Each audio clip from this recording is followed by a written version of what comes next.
ఈ వీడియో కనుక నచ్చితే ఖచ్చితంగా లైక్ చేయండి. ప్రోమోలోకి వెళ్తే చరణ్ కప్పు గెలుచుకొని ఇంటికి వస్తాడనమాట. చరణ్‌తో పాటు సుమలత, పల్లవి, అక్షిత వీళ్ళు కూడా వస్తారు.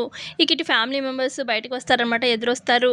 ఇక అప్పుడు చందు, "అన్నయ్య నువ్వు అనుకున్నట్టే గెలిచావన్నయ్య, కప్పు కొట్టావన్నయ్య, నువ్వు విన్ అయ్యావు, సాధించావు" అని చెప్పి అనగానే, "నేను ముందే చెప్పాను కదరా అన్నయ్య గెలుస్తాడని" అని చెప్పి ఇటు చంటి కూడా అంటూ ఉంటాడు.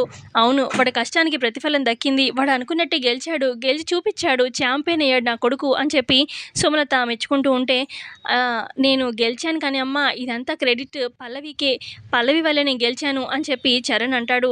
ఇక అప్పుడు సుమలత కోపంగా చూస్తూ ఉంటుంది. అక్షిత కూడా కోపంగా చూస్తూ ఇక సుమలత అంటుంది, "ఏంట్రా గెలిచింది నువ్వు, ఆడింది నువ్వు, అంత కష్టపడి అంత ఇదిగా ఇంజురీ చేసుకొని మరి గెలిచింది నువ్వు అంత పట్టుదలతోని, అంత క్రెడిట్ ఆ పల్లవికి ఎలా ఇస్తున్నావు? పల్లవి ఏం చేసింది? అదేమన్నా ఆడిందా పెట్టిందా?" అని చెప్పి సుమలత అంటూ ఉంటే అప్పుడు చరణ్ అంటాడు, "మమ్మీ నీకు తెలీదు మమ్మీ పల్లవి ఏం చేసిందనేది.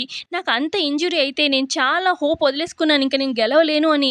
కానీ ఆ టైంలో తను చెప్పిన మాటలు, తను ఎంత స్పోర్టివ్‌తోని నాకు ఇది కలిగించిందంటే నేను గెలవగలనన్న ఫీలింగ్ కలిగించింది. ఆ మాటల వల్లే నేను గెలిచాను మమ్మీ.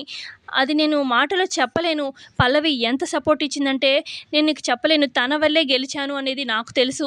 అందుకే నేను ఇంత గట్టిగా చెప్తున్నాను. పల్లవి వల్లే ఈరోజు నేను కప్పు గెలిచాను మమ్మీ.